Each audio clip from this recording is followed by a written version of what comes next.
미국 법인과 중국 법인의 실적 호조로 이 성장세를 고려했을 때 적정 주가 진입 중이라는 평가를 받고 있는 LG하우스입니다. 성장이 기대가 되는 양상인데요. 여기서 비중 축소를 해야 될지 확대를 해야 될지 오늘 LG하우스에서 자세히 살펴봅니다. 네, 다시 한번 전해드립니다. 중국의 7월 HSBC PMI가 47.7을 기록을 했습니다. 전월 대비해서도 하락세를 나타낸 것이고 또 예상치를 밑도는 수준입니다. 47.7로 후퇴한 양상이고요. 11개월 내 최저치를 나타냈습니다. 지금 중국의 상해 종합지수는 0.44%의 하락으로 2034.87을 기록하고 있습니다. 김종유 연구위원과 함께합니다. 어서 오십시오. 안녕하십니까? 네, 지금 중국의 PMI 지금 제조업 지수가 나온 것이 예상치보다도 좀 밑도는 수준인 거죠? 네, 그렇습니다.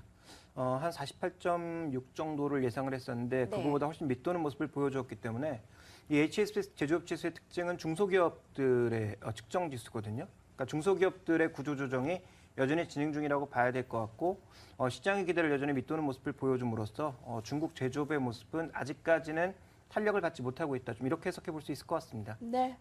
이렇게 되면 중국이 경기 부양의 역할을 더 할 가능성이 있어 보일까요? 리커창 총리는 중국이 마지노선 7% 아래로 떨어지지 않도록 노력을 할 것이다라고 얘기를 했기 때문에 경기 부양의 효과를 우리가 기대를 해봐야 되겠습니다. 자, 오늘의 신고 신저가 LG하우스 지수를 본격적으로 얘기를 해볼 텐데요. 최근에 주가 반등 배경에 대해 살펴볼까요? 주가가 쭉쭉 오르고 있나요? 네, 지난 5월 30일 날도 이 종목에 대해서 신고 신저가에서 한번 언급을 한 적이 있었고요. 그때 이제 제가 말씀드리기를 한 20% 정도의 추가적인 반등은 충분히 가능하다라는 말씀을 드렸는데 그 이후에 이제 추가적인 반등이 나오면서 최근에 탄력이 조금 둔화되는 모습입니다. 그런데 주가 반등 이유는 다 아시겠습니다만 국내 시황이 둔화되고 있음에도 불구하고 고기능성 제품들의 판매가 늘어나는 모습들 또 창호를 비롯한 본업에서 이익을 발생시키면서 사업 자체가 좀 좋아지고 있다는 점이 가장 주목해 볼 만한 요인이고요. 미국 법인을 포함해서 해외 쪽의 판매가 늘어나고 있는 부분들, 결국은 최근 한국 기업의 주가 상승의 가장 중요한 근거는 내수 쪽에서의 종목군들이 해외 매출을 늘리면서 새롭게 매출 플러스 요인, 또 양적인 부분과 함께 질적인 성장이 동시에 나타나고 있는 종목군들의 강세가 이어지고 있는 국면인데 이런 흐름들이 미국 시장에서는 홈디포를 통해서 인조 대리석의 판매가 늘어나는 것이 가장 긍정적인 요인이다라고 좀 봐야 될 것 같습니다. 그래서 전반적으로 실적 성장 기대감이 3분기, 4분기까지도 높아지고 있는 점, 이 부분이 현재 주가 상승을 견인하고 있다. 이렇게 봐야 될 것 같습니다. 네. 5월 31일에 LG하우스 지수에 대해서 한번 언급을 했었는데 그때 추가 상승을 예측을 했습니다. 20% 이상의 상승을 예측했었는데 지금 더 꾸준히 오른 상황인데요. 현재 그런 밸류에이션도 지금 같이 높아진 상황일까요?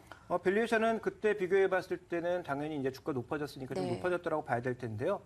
성장성을 고려했을 때는 그렇게 비싼 수준은 아니라고 보여줍니다. 현재 PR 기준으로 12배 정도, PBR 기준으로 1.3배 정도의 수준을 보여주고 있기 때문에 주가 자체는 비싸지 않은데 문제는 3분기에 추가적인 성장을 과연 어떤 속도로 이어나갈 수 있을지 또 미국 법인과 중국 법인의 실적이 과연 추가적인 성장이 있을지를 확인하는 구간이 좀 필요하지 않을까 이렇게 판단하고 있습니다. 그래서 지금 현재 밸류에이션은 비싸지 않지만 성장성이 둔화를 보이거나 아니면 해외 법인 쪽의 판매가 둔화되는 양상을 보인다면 주가의 변동성은 충분히 확대될 수 있는 국면이다. 그래서 과거 밸류에이션 수준 비교해 봤을 때도 높은 수준이 아니고 이익 기준으로 봤을 때도 높은 수준은 아닌데 네. 성장 요인의 변화가 나타날 가능성에 대해서는 좀 고민이 필요하다고 판단하고 있습니다.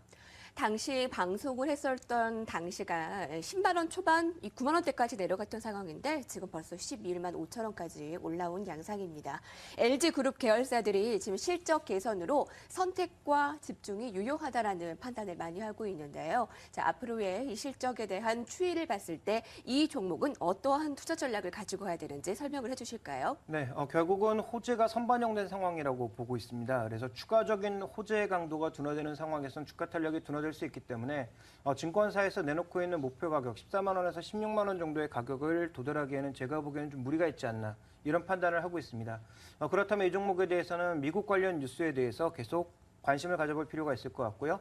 여전히 신고가 수준에서 빠지지 않고 있는 홈디포의 주가 동향도 눈여겨서 살펴볼 필요가 있겠다. 그런데 최근에 미국의 주택 건설주들은 고점에서 계속 밀리고 있는 양상이거든요. 그래서 미국의 주택 시장의 하반기 탄력 둔화를 좀 고려해 본다면 홈디포의 탄력 둔화를 고려했을 때 이 종목에 대한 투자 전략은 아주 길게 본다면 여전히 매수 관점이지만 중기적인 시각에서 봤을 때는 13만 원대 정도부터는 빠르게 좀 비중을 축소해 나가면서 이익을 실현하는 전략이 좀 유효하지 않을까라고 보고 있습니다. 그래서 제가 말씀드렸을 때 가격이 10만 원대 한 중반 정도의 가격이었고요.